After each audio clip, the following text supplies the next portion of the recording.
Commander Jake Harrison sat at his desk in the communications center of the Earth Defense Fleet headquarters. The room was quiet except for the hum of computers and the soft beeping of message systems. It was late at night, and most of the staff had gone home.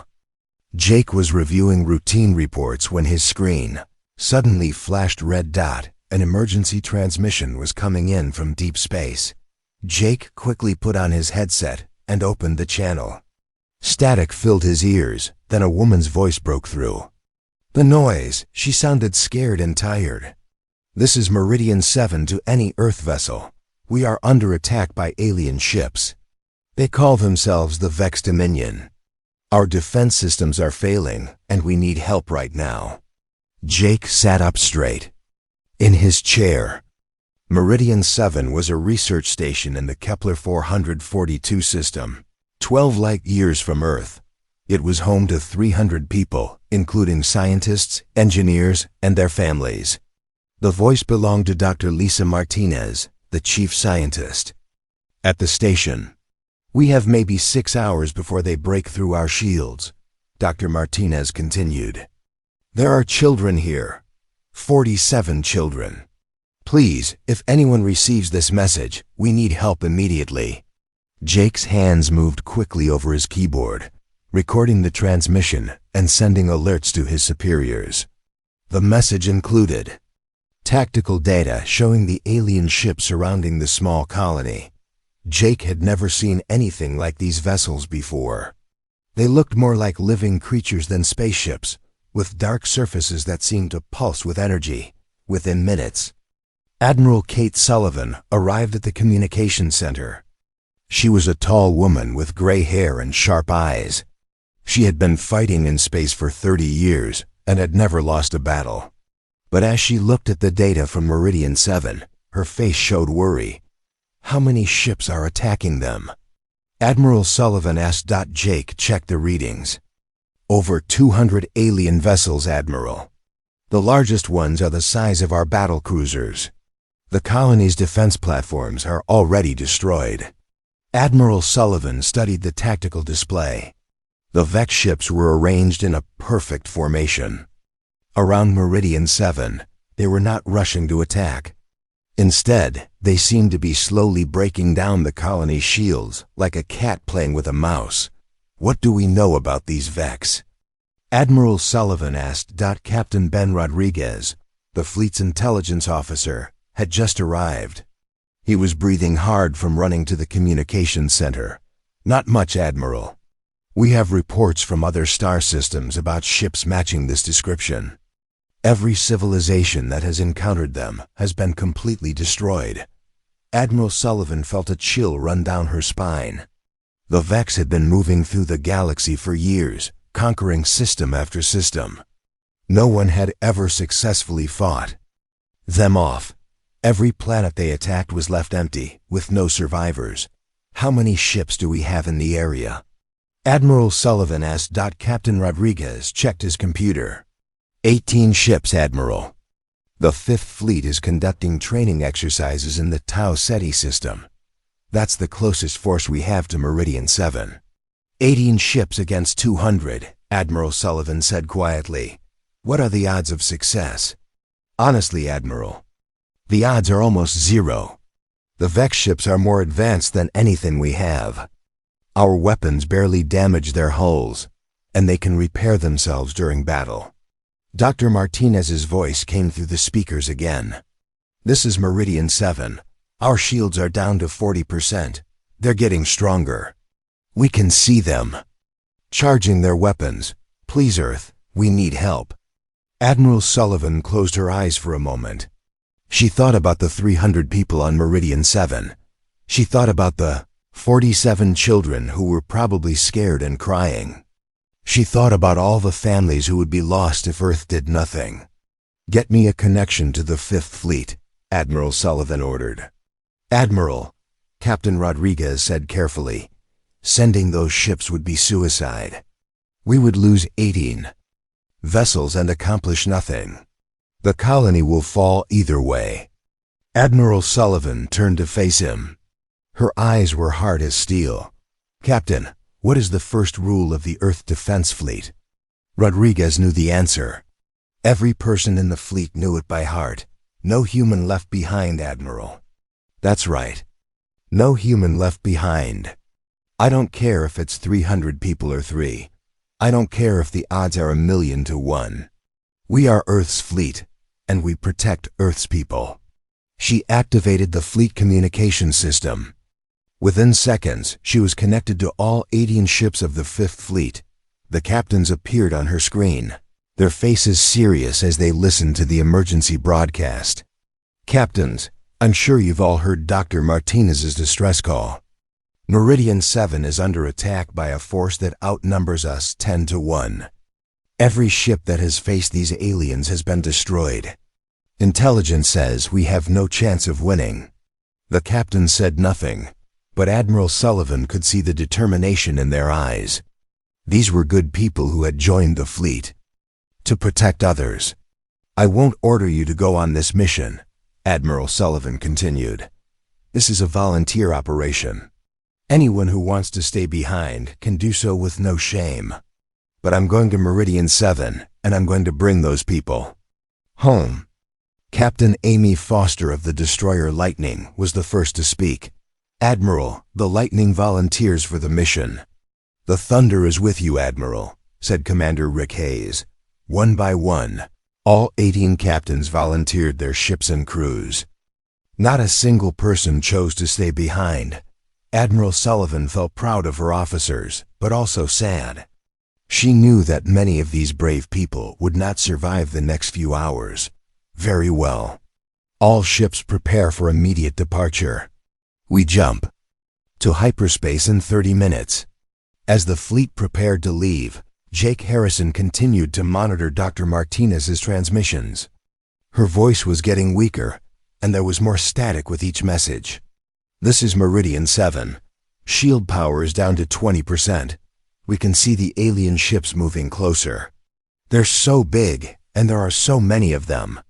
If anyone is coming to help us, please hurry. Jake wished he could tell her that help was on the way, but he knew that even if the fleet left immediately, they might not arrive in time. The Vex were closing in, and Meridian 7's shields would not last much longer. Admiral Sullivan stood at the window of her command center, looking out at the stars. Somewhere out there, 300 people were waiting for rescue. The odds were terrible, and the enemy was stronger than anything Earth had ever faced. But that didn't matter. Earth's children were in danger, and the fleet would answer their call. Admiral, Captain Rodriguez said, the Fifth Fleet reports ready for departure. Admiral Sullivan turned away from the window. Then let's go bring our people home. The 18 ships of the Fifth Fleet moved through hyperspace toward Meridian 7. Admiral Kate Sullivan stood on the bridge of her flagship, the U.S. Vengeance. Around her, the crew worked quietly at their stations. Everyone knew they were flying into a battle they could not win.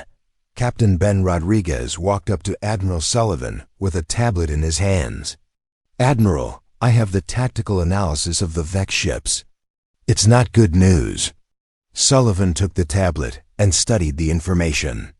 The Vex vessels were unlike anything in Earth's databases. They seemed to be made of both metal and living tissue. Their hulls could repair themselves when damaged, and their weapons were powered by some kind of dark energy that human scientists did not understand. How do other civilizations fight them? Sullivan asked. They don't, Admiral. Every species that has encountered the Vex has been completely destroyed. Some tried to run, others tried to hide. Nothing worked. The Vex always find them and wipe them out. Sullivan handed the tablet back to Rodriguez. Then we'll be the first to try something different. Across the fleet, the ships were preparing for battle. On the destroyer Lightning, Captain Amy Foster walked through the corridors talking to her crew. Many of them were young, some barely 20 years old. They had joined the fleet to see the galaxy and serve their home world. Now they were flying toward almost certain death. Captain, said Lieutenant Jenny Walsh, the ship's weapons officer, Are we really going to fight 200 alien ships? With just 18? Captain Foster stopped and looked at the young woman. Jenny, do you have family back on Earth? Yes, ma'am. My parents and my little brother. Well, imagine your brother was trapped on that space station. Imagine he was scared and calling for help. Would you want someone to come for him, even if the odds were bad? Lieutenant Walsh nodded. Yes, ma'am. I would. That's what we're doing. Those people on Meridian 7 are someone's family. They're our people, and we don't leave our people behind. On the cruiser Thunder, Commander Rick Hayes was meeting with his department heads. Chief Engineer Paul Anderson was trying to figure out how to get more power from the ship's reactors. The Vex ships were bigger and stronger, so the human ships would need every advantage they could get. I can boost reactor output by 30%, Anderson said. But it's dangerous. If we run at that level for too long, the whole system could explode. How long can we maintain it? Hayes asked. Maybe an hour, 2 hours at most. Hayes nodded. That might be enough time. Do it. Meanwhile, Marine Colonel Steve Clark was preparing his soldiers for the mission. He had 200 Marines spread across the fleet, all of them volunteers for the most dangerous job in the galaxy. Their mission was to board the Vex command ship and try to destroy it from the inside. Listen up, Colonel Clark told his Marines. We don't know much about these aliens. We don't know how they think or how they fight. But we know they've been killing innocent people across the galaxy, and today that stops. Sergeant Tony Clark, the colonel's younger brother, raised his hand. Sir, what if their ship is filled with poison gas or something? What if we can't breathe in there? Then we hold our breath and do the job anyway, Colonel Clark replied. We're Marines. We adapt. We overcome, and we complete the mission. Dr. Marcus Webb, the fleet's chief scientist, was studying the tactical data in his laboratory. He had been trying to find some weakness in the Vex ships, something the fleet could use to even the odds. After hours of analysis, he finally found something interesting. Webb called Admiral Sullivan on the communication system. Admiral, I think I found something. The Vex ships appear to be living organisms, not just machines. They're connected to each other through some kind of biological network. What does that mean for us, Doctor? Sullivan asked. It means they might all be controlled by a central mind, probably located on their largest ship. If we could somehow damage or destroy that command center, the entire fleet might become confused or even shut down. Sullivan felt a spark of hope for the first time since receiving the distress call.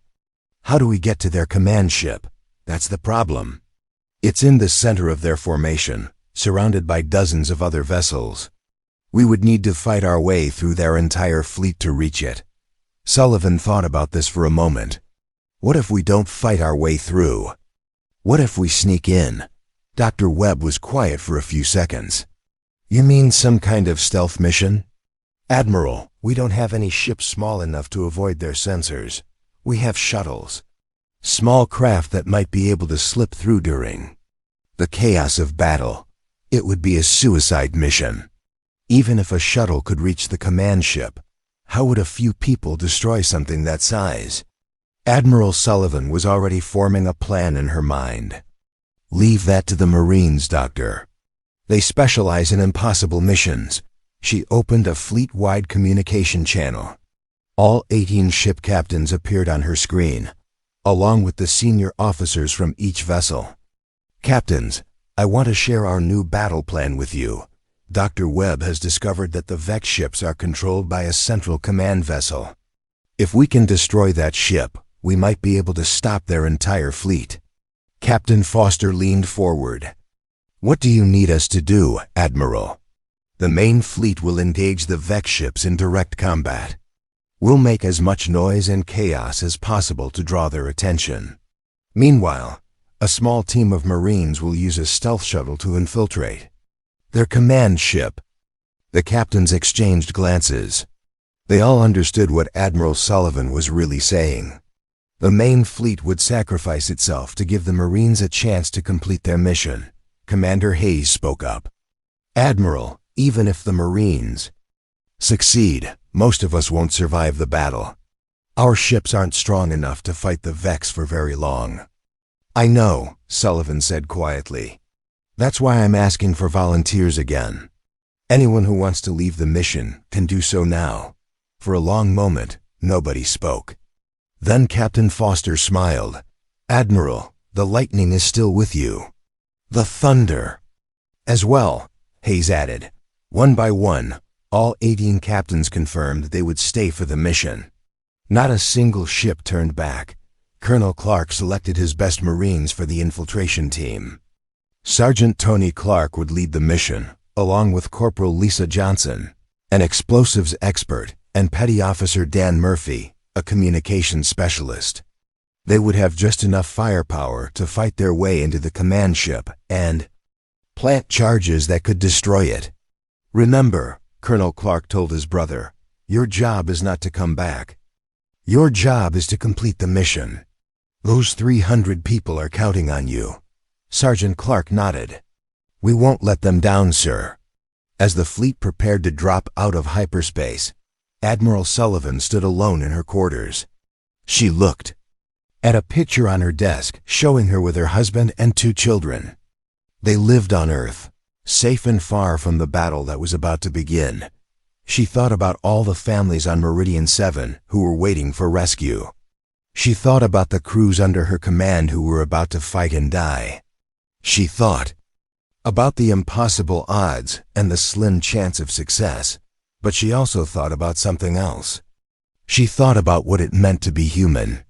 Humans didn't run from fights when others needed help. They didn't abandon people just because the odds were bad. They stood up to bullies, even when those bullies were bigger and stronger. The Vex had been conquering the galaxy for years, destroying civilizations and killing billions of innocent people. They thought they were unstoppable. Today, they were going to learn that they had never faced humans before. Admiral Sullivan walked back to the bridge. Her officers looked at her expectantly. "All ships, prepare to drop out of hyperspace," she ordered.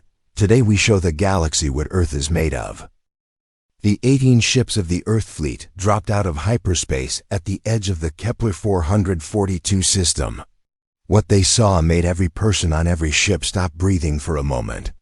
The Vex Armada was even larger than the intelligence reports had suggested.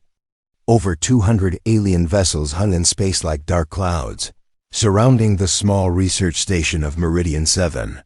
Admiral Kate Sullivan stood on the bridge of the UE's Vengeance, staring at the massive enemy fleet. The Vex ships looked like giant sea creatures floating in the black ocean of space. Their hulls pulsed with dark energy, and strange lights moved beneath their surfaces like blood through veins. "Admiral," Captain Ben Rodriguez said quietly, "Meridian 7 shields are down to 8%. They have maybe 20 minutes before complete failure." Admiral Sullivan activated the fleet communication system. "All ships, this is Admiral Sullivan. Today we face an enemy that has destroyed entire civilizations. They think humans are weak. They think we will run away when we see how big their fleet is. They are wrong." She paused, looking at the faces of her officers around her. "Today we show them what happens when you threaten Earth's children. All ships, attack Formation Delta. Give them everything we have." The human fleet moved forward at maximum speed. The Vex ships detected them immediately and began turning their massive weapons toward the approaching Earth vessels. Dark energy beams started firing across space, creating streaks of purple light in the darkness. Captain Amy Foster stood on the bridge of the destroyer Lightning. Her ship was small and fast, designed to hit hard and move quickly. "All weapons, target the nearest Vex cruiser.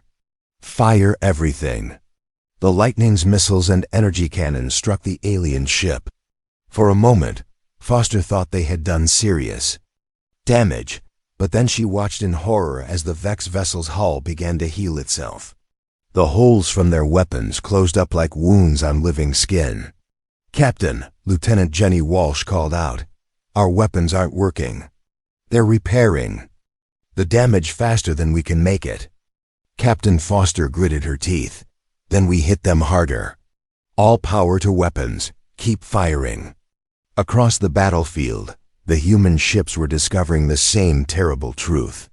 Their weapons could damage the Vex vessels, but the alien ships healed themselves within seconds. Meanwhile, the Vex weapons were tearing through human armor like paper. The destroyer Storm took a direct hit from a Vex energy beam. The ship exploded in a ball of fire, killing all 60 crew members instantly. Captain Foster watched her sister ship die and felt anger burn in her chest. "This is lightning to all ships," she broadcast. "The Vex can heal themselves, but they can't heal fast enough if we all focus fire on one target. Concentrate your attacks." Commander Rick Hayes on the cruiser Thunder understood immediately. "All ships, target the Vex dreadnought at coordinates 127 Mark 83. Hit it with everything." At the same time, 6 human ships turned their weapons on a single large Vex vessel. Missiles, energy beams, and kinetic rounds struck the alien ship all at once. This time, the damage was too much for it to repair. The Vex dreadnought shuddered, its hull splitting open and then exploded. The human crews cheered, but their celebration was short. The Vex fleet responded with fury. Dozens of alien ships began firing at once, and the space around the human fleet filled with deadly energy beams. While the main battle raged, Sergeant Tony Clark and his team prepared for their secret mission. They sat in a small stealth shuttle inside the Lightning's hangar bay, checking their weapons and equipment one last time. "Remember the plan," Sergeant Clark told his team. "We get inside their command ship, plant the charges, and get out. Simple." Corporal Lisa Johnson looked at the explosives in her pack.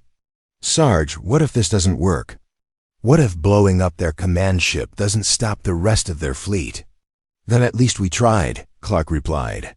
"Those people on Meridian 7 are counting on us. We don't let them down." Petty Officer Dan Murphy was monitoring the battle communications. "The main fleet is taking heavy damage. We need to launch now while they're still providing cover." Captain Foster's voice came through the shuttle's radio. "Strike team, you are cleared for launch. We'll keep the Vex busy as long as we can. Good luck." The small shuttle launched from the Lightning and immediately activated its stealth systems. The ship became nearly invisible, using the chaos of the battle to hide its approach toward the center of the Vex formation. Back in the main battle, things were going badly for the human fleet. The cruiser Phoenix was badly damaged and drifting. The destroyer Ranger had lost all its weapons and was trying to ram a Vex ship. Human ships were dying one by one, but they kept fighting. Admiral Sullivan watched the tactical display with growing worry. They had destroyed 3 Vex vessels, but lost 6 of their own ships. At this rate, the entire fleet would be wiped out in less than an hour. "Admiral," Captain Rodriguez reported, "the Thunder is requesting permission to ram the Vex command." "Carrier," Sullivan shook her head. "Negative. We need to buy more time for the strike team." Dr. Martinez's voice suddenly came through the communication system from Meridian 7. "Earthships, our shields have failed. The Vex are beginning their final approach. We can see their landing craft launching." Admiral Sullivan felt her heart sink. Even if the strike team succeeded, it might be too late to save the colony. Captain Foster's Lightning was taking heavy damage. Her ship had been hit multiple times, and fires were burning on several decks. "Hull breach on Deck 4, her executive officer reported. "We're losing atmosphere. Seal the breach and keep fighting," Foster ordered. "That strike team needs cover." The stealth shuttle was now deep inside the Vex formation, moving slowly toward the massive command ship. Through the shuttle's windows, Sergeant Clark could see the alien vessels up close. They were even more terrifying than he had imagined. Some looked like giant insects, others like sea monsters from Earth's ancient oceans. "Target acquired," Murphy reported. "The command ship is dead ahead. It's huge. The Vex command vessel was the size of a small city. Its surface was covered with what looked like organic armor, and strange lights pulsed along its length. Weapons ports opened and closed like breathing holes. How do we get inside that thing? Johnson asked. Clark studied the alien ship. Look for a hangar bay or docking port. Every ship needs a way to get smaller craft in and out. They found what they were looking for on the underside of the command vessel. A large opening appeared to be some kind of landing bay. The shuttle moved closer, trying to stay hidden in the shadow of the massive ship. I'm picking up movement inside, Murphy warned. Looks like Vex fighters getting ready to launch. Perfect, Clark said. We'll go in with them. They won't notice one more small ship in all that chaos. The shuttle slipped into the Vex landing bay just as a squadron of alien fighters was launching. The organic walls of the hangar pulsed around them like the inside of a giant heart. Strange. Sounds echoed through the space, and the air shimmered with unknown energy. This place gives me the creeps, Johnson muttered. Stay focused, Clark ordered. Find us a place to land and let's get this done. Back in the main battle, the human fleet was down to 12 ships. Admiral Sullivan made a desperate decision. All remaining vessels form a defensive line around Meridian 7. We hold them here no matter what. The surviving Earth ships moved between the Vex fleet and the helpless colony. They knew they were outnumbered and outgunned, but they would not let the aliens reach the 300 civilians on the research station. Captain Foster's Lightning was barely holding together, but she kept her ship in the fight. If we're going to die today, she told her crew, we die protecting those people. That's what we signed up for. The battle for Meridian 7 had reached its most desperate moment. The human fleet was being destroyed ship by ship, but they continued fighting. Somewhere inside the Vex command vessel, 3 Marines were humanity's last hope for victory. Sergeant Tony Clark and his team moved through the dark corridors of the Vex command ship. The walls around them pulsed like living tissue, and strange sounds echoed through the passages. The air was thick and humid, making it hard to breathe. Every step they took made wet, squelching noises on the organic floor. This place is like being inside a giant monster, Corporal Lisa Johnson whispered, her explosives pack heavy on her back. Stay quiet and keep moving, Clark ordered. We need to find their command center.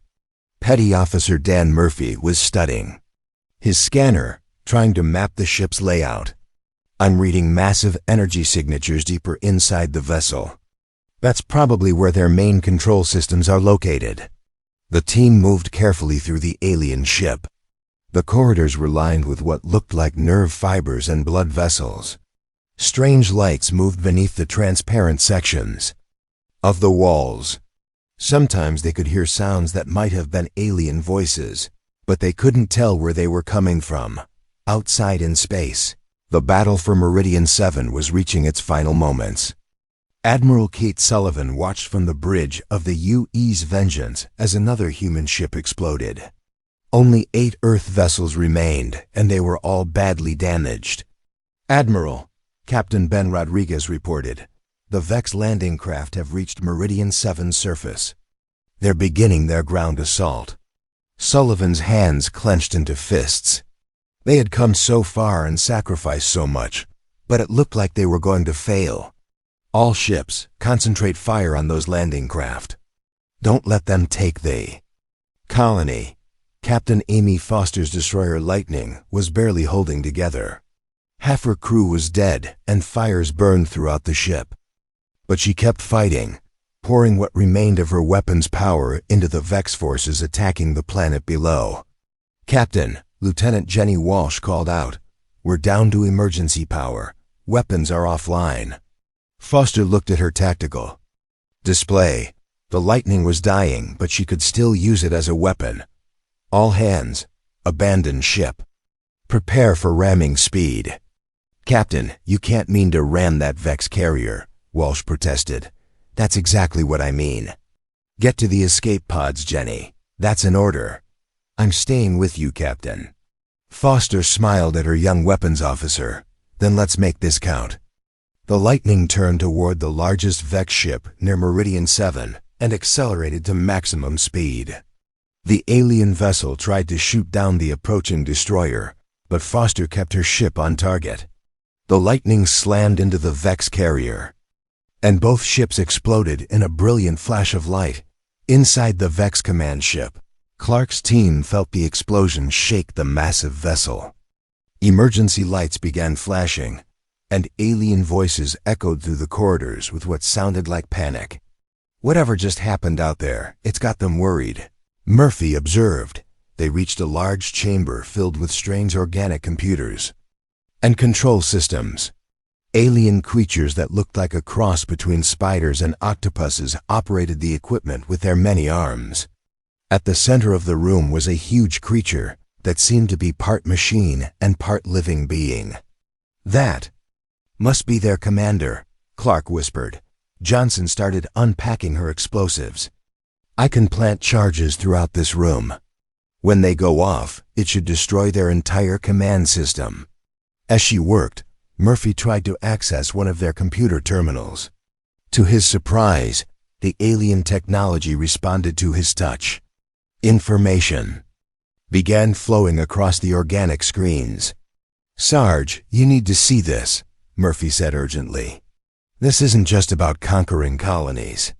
The Vex are collecting information about every species they encounter. They're building some kind of database of all intelligent life in the galaxy. Clark looked at the data Murphy had found. The Vex had records of hundreds of civilizations, all of them now extinct. They studied each species before destroying them, learning their weaknesses and adding their knowledge to their collection. They're not just conquerors, Clark realized. They're collectors. And according to this, Earth is next on their list. The implications hit him like a cold shock. This wasn't just about saving Meridian 7. If the Vex succeeded here, they would move on to attack Earth itself. Billions of people would die. Johnson, how long do you need to finish those charges? Clark asked. 5 more minutes, Sarge. Make it 3. We need to get out of here and warn the fleet. But their luck had run out. Vex soldiers began pouring into the command chamber. These aliens were different from anything in Earth's databases. They moved like liquid metal, shifting and changing shape as they attacked. Their weapons fired beams of dark energy that could cut through human armor like it was paper. Clark and his team fought desperately, but they were outnumbered 50-1. Murphy went down first, hit by an alien energy beam. Johnson kept working on her explosives even as enemy fire burned the air around her. Charges are set, she called out. 30 seconds to detonation. Clark was hit in the shoulder but kept firing his rifle. Johnson, get out of here. Complete the mission. Not without you, Sarge. That's an order, Corporal. But Johnson had made her choice. She pulled the detonator from her pack and looked at Clark with a sad smile. Tell my family I died fighting for something important. She pressed the button. The explosion tore through the Vex command ship like a wave of fire. The organic computers burst like balloons, spilling strange fluids across the floor. The alien commander screamed as its hybrid body was torn apart. Emergency systems failed throughout the massive vessel. Outside in space, Admiral Sullivan watched in amazement as the Vex fleet suddenly stopped fighting. The alien ships began drifting aimlessly, their weapons going silent. Some started crashing into each other as their coordination completely broke down. What's happening to them? Rodriguez asked. Dr. Marcus Webb's voice came through the communication system from his laboratory. Admiral, I'm reading massive system failures across the entire Vex fleet. Their neural network has been severed. They're like a body without a brain. One by one, the Vex ships began shutting down. Some exploded as their organic systems failed. Others simply went dark and started drifting away from Meridian 7, the massive alien armada that had seemed unstoppable just minutes before was Now helpless. Dr. Lisa Martinez's voice came through from the colony's surface. Earth ships, this is Meridian 7. The alien ground forces have stopped attacking. They're just standing there like they're asleep, I think. I think we're safe. Admiral Sullivan felt tears in her eyes. They had done it. Against impossible odds, they had saved the colony. But the victory had come at a terrible price. 12 of her 18 ships were destroyed, along with over 3,000 brave crew members. All surviving vessels, begin rescue operations, Sullivan ordered. Scan for escape pods and survivors. Hours later, Sullivan stood on the bridge looking out at the debris field that had once been the Vex Armada. Rescue ships from nearby systems were arriving to help with the wounded and to study the alien technology. Captain Rodriguez brought her a report. Admiral, we've confirmed that Sergeant Clark's team succeeded in destroying the Vex Command Center. There were no survivors from the strike team. Sullivan nodded sadly. Those 3 Marines had saved not just Meridian 7, but possibly all of human space.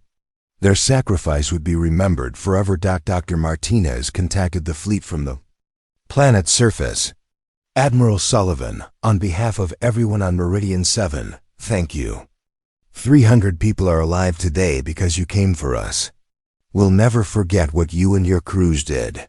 Sullivan activated the fleet communication system one last time. Dr. Martinez, this is what Earth's fleet does. We protect our people. No matter the cost, no human gets left behind.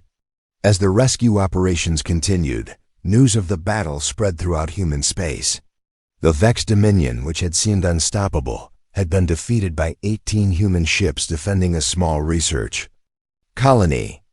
Other alien civilizations across the galaxy began reaching out to Earth, wanting to know more about the species that had accomplished the impossible. The Vex had learned something important at Meridian 7. They had sent an SOS, and Earth had responded with firepower. The galaxy would never underestimate humanity again.